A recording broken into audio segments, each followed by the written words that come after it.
Kultura arratzaldeak kasinoan ekimena egin du Laudioko Kultura Asanbladak asteburuan Lamusa Parkeko kasinoan. Dantza, gastronomia, antzerkia eta literatura uztartu dituzte egitarauan. Izan da pixkat frogatzeko eraikina, ez? Eraikina azken urte honetan berreskuratu dute esango dugu.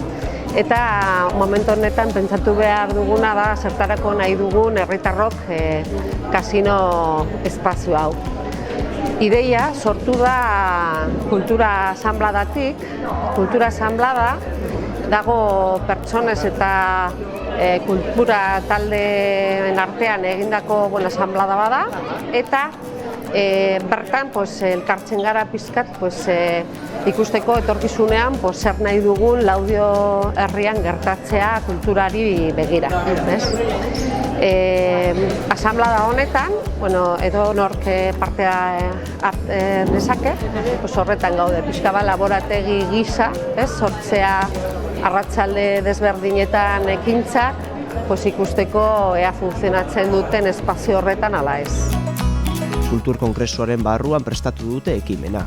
Datozen hilabeteetan beste hainbat jarduera antolatuko dituzte herriko kultura ereduaren gaineko eztabaida mahai gainean jartzeko. Asanblada horretatik sortu egin da kongresu bat, Kulturkon du izena, eta bertan ideia da pixka bat jarraitzea hildo desberdinak, ez? Alde batetikan, foru teknikoak ere egitea, ikusteko aukerak dauden Laudion bertan egiteko espazio kulturalak eta bertan zenolako aktibidadeak edo posibleak diren.